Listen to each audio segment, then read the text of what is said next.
Мы поняли, надеюсь, наши зрители, что золотое содержание рубля – это не панацея, потому что… Это очередная пропагандистская трипология. Вот. Сохранение именно золотых Но монет. ты назвал одну такую вещь вот так вот.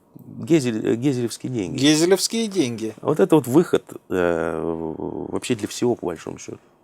Они работали в той же Швейцарии, Но даже у нас. гезелевские деньги резко встречают в штыки банковские круги. Еще бы. Кто в случае работы по гезелевской схеме занимается эмиссией? Реальный сектор, реальная экономика. Реальный сектор, а не банки. И процентов там нет, там отрицательный там процент. отрицательный процент. Поэтому, ну, разумеется, слушайте, вы у нас уже хотите отобрать вот эту корочку? Не. Я хочу обратить внимание, гезелевские деньги постепенно появляются в России. Так называемые шеймуратики, это в Башкирии. Да, и вот сейчас в Подмосковье уже тоже одно хозяйство, значит, запустило… В Башкирии, по-моему, их уже всех пересажали, нет? Там дела были налоговые, еще что-то, еще да, банки много, значит, им крови попортили, но теперь это в Подмосковье. И, насколько я знаю, еще в нескольких районах постепенно начинают прорастать именно гезелевские деньги. Ну, есть огромный кооператив, который до сих пор работает в Швейцарии, по гезельскому принципу, прекрасно живут. Ведь Маркс-то, вот его главная заслуга в чем? Деньги берутся из труда, и деньги берутся от денег. Вот как раз деньги от денег – это судный процент. Маркс вот этой своей писаниной, там ничего нового вообще, в принципе, если так посмотреть. Он вопрос того, что деньги могут браться из денег, он его отодвинул на второй план. Самое страшное у Маркса – это вот эксплуатация. А оказывается, капитализм такой плохой и страшный, что ой, мама не горюй.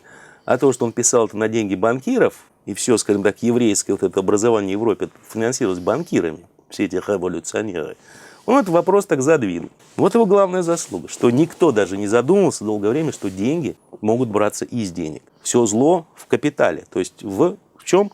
В собственности, частной собственности на средства производства, а не в банковской системе.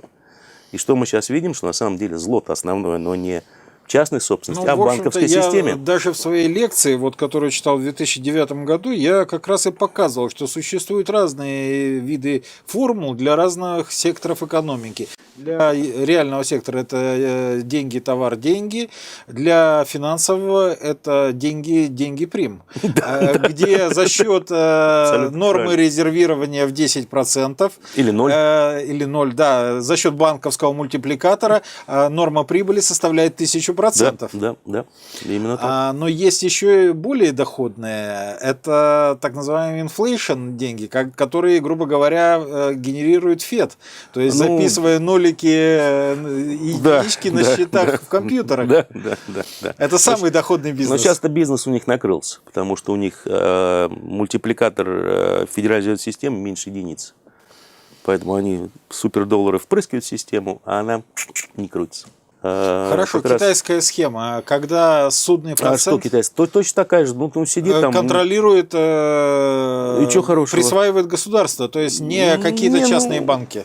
Понимаешь, еще раз, если бы китайцы были бы чуть поумнее, у них, во-первых, была бы другая совершенно политика, а в-третьих, они давно перешли бы на гезелевские деньги.